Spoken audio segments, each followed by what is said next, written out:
ძვირფასო მაყურებლებო, თუ კი ჩაგიხედავთ სარკეში, შეგითვალიერებია თქვენი თავი, თქვენი თმა და არ მოგწონებიათ საკუთარი თმები, გაგჩნიათ 1000 ფიქრი, მაშინ უნდა გვიყუროთ ახლა, იმიტომ რომ ჩვენ შევეცდებით ამოვხსნათ, რატომ შეიძლება არ მოგწონდეს ჩვენი თმები და ვისაუბროთ სიღრმისეულად ამ პრობლემას და შემდეგ უკვე რაღაცა გამოსავალთანაც მივიდეთ, რა თქმა უნდა. თუ როგორ უნდა შევაფასოთ, რამდენად ჯამრთელი თმა გაქვთ, დღეს ჩვენ რამოდენიმე ტესტს ჩავატარებთ. ჩვენ დაგისვამთ კითხვებს, ხოლო თქვენ მოინიშნეთ რამდენი A, B და C დაგიგროვდათ. ჩვენ დარბაზსაც მოუწოდებ რომ ჩაერთოთ ტესტირების პროცესში, იმიტომ რომ ამ ტესტირების დასასრულისკენ თქვენ უკვე გეცოდინებათ თქვენი თმის ამბები.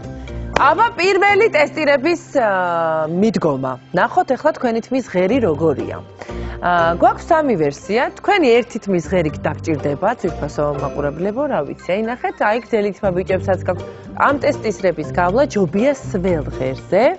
იმიტომ რომ უფრო მარტივად ჩანს რეალურად რა კონდიციაში არის ჩვენი თმა. ვიღებთ თმის ღერს. აი მაგალითად A-ს წინ რომელი თმის ღერის დგას და ვწელავთ. გაწელეთ საკუთარი თმის ღერი. გაწყდა. თუ თქვენი თმაც გაწყდა, დაიმახსოვრეთ, რომ თქვენი პასუხი არის A. შემდეგ მეორე ვერსია თქვენი თმის ღერის მოქმედებისა, რომ გაწელეთ ეს თმის ღერი და დარჩა ეს ღერი გაწელილი, აი ესეთ მდგომარეობაში, როგორშიც გაწელვის შემდეგ გაჩნდა. აი ეს ამბარ არის მეორე B პასუხი თქვენი. და არის მესამე ვერსია, რომ გაწელავ, ისევ ბრუნდება თავის ალაქს. ნახეთ, თქვენი თმის ღერი გავწელეთ, გაუშვით ხელი, ისევ დაუბრუნდა. ეს არის პასუხი C. გეტყვით იმას, რომ თუ თქვენ მიიღეთ პასუხი C, ნიშნავს, რომ თქვენი თმა არის საკმაოდ ჯანმრთელი. ეს საკმაოდ იშვიათია, ესე არ ვართ განებირებული ჯანსაღი ღერით. დანარჩენი ორი პასუხი უფრო ხშირად შეიძლება შეგხვდეს. საინტერესო თქვენ რა პასუხები მიიღეთ. დაბა ხელი აწიეთ, ვისაც გქონდათ A. პასუხი A, ორ მოქალაქეს. პასუხი B. B ყოფქონია უმეტესობს. აბა C ვინმე თუ იყავს. ერთადერთი ჯანსაღი ღერის პატრონი. მოდით იკა B პასუხზე ვილაპარაკოთ და როგორც შენ აღნიშნე, თმას როდესაც გავწელავ და თუ ის არ უბრუნდება მის საწყის მდგომარეობაში, ამ დროს ნიშნავს, რომ მას აქვს ელასტიურობა დაკარგული. მიზეზი არის ნაკლები პროტეინის არსებობა. ნაკლები პროტეინის არსებობა შეიძლება განვითარდეს არასწორი კვების შედეგად ან სხვადასხვა მალაბსორბციის, ანუ შეწოვის დეფექტების გამო. ასევე შეიძლება B პასუხი განვითარდეს მაშინ, როდესაც ხშირად ან ჭარბი რაოდენობით ხმარობთ თმის დამატენიანებელს. ორივე შემთხვევაში ამ დროს ჩვენ უნდა მოვიხმაროთ პროტეინის შემცველი ბალზამი, რომელიც აღადგენს ელასტიურობას და მასში უხვად არის ის პროტეინები, რის დეფიციტსაც განიცდის სწორედ აი ეს თმის ღერი. მოდით მეორე ტესტიც გავაკეთოთ და საინტერესოა რა ხდება, როდესაც თქვენ ივარცხით საკუთარ თმას. როცა თმას ივარცხნით, A პასუხის შემთხვევაში სავარცხელი რჩება თმაში, ძალიან რთულია მისი გამოვარცხა სრულ სიგრძეზე, ესე ვთქვათ, ჩამოტარება.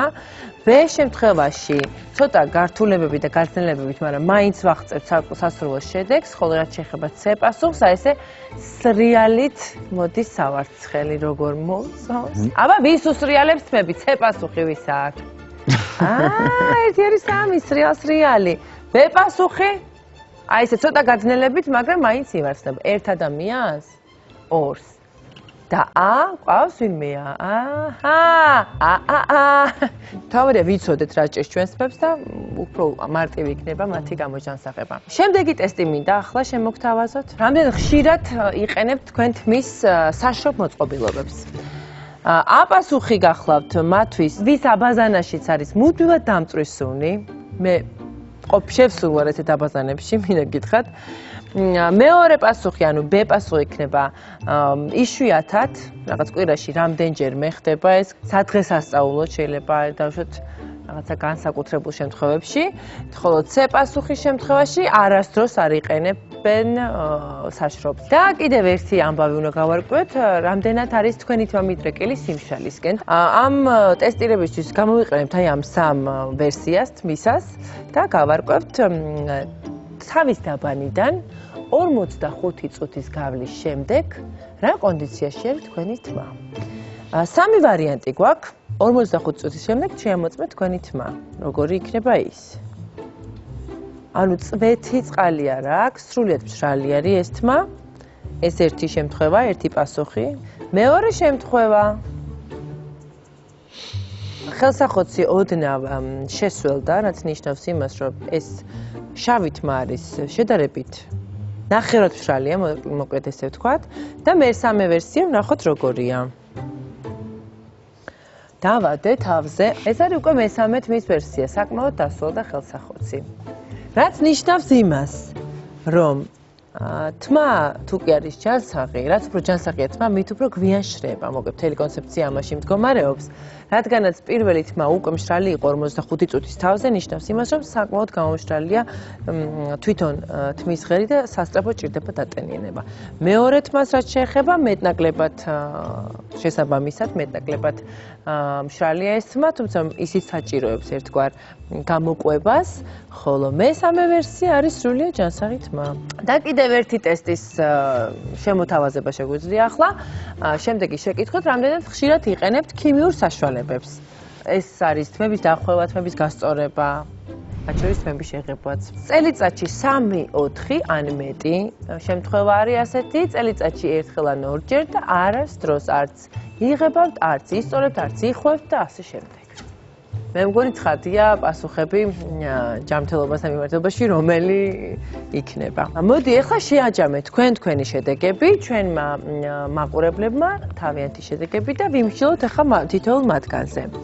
თუ კი თქვენს პასუხებში ჭარბობდა პასუხი A, თქვენი თმა არის წითელ ზონაში და თმას შეიძლება ითქვას ცეცხლი უკიდია. ნახეთ რა ხდება. ნამდვილად ცეცხლი უკიდია, თუ პასუხების უმრავლესობა იყო B, ეს იმას ნიშნავს, რომ თქვენი თმა საფრთხეშია, პრინციპი შუქნიშანის პრინციპია სრულიად. თუმცა მაინც ყვითელ ზონაში ხართ, ჭირდება მოვლა და მეტნაკლებად უკეთესი მდგომარეობა. და რაც შეეხება პასუხს C, ეს მწვანე ზონაა, ჯანსაღი თმა სწორედ ასეთი უნდა იყოს. აბა ვის ჰქონდათ უფრო მეტი C პასუხი? მარტო ისევ დარჩა ერთადერთი ადამიანი, ვისაც აქვს პასუხი C. როგორც პირველი შეკითხვის თავზე B იყო უფრო ხშირი, შემიძლია ვივარაუდო, რომ B არის უფრო მეტი ადამიანის პასუხი, ამა მაინც ხელით კი ესია.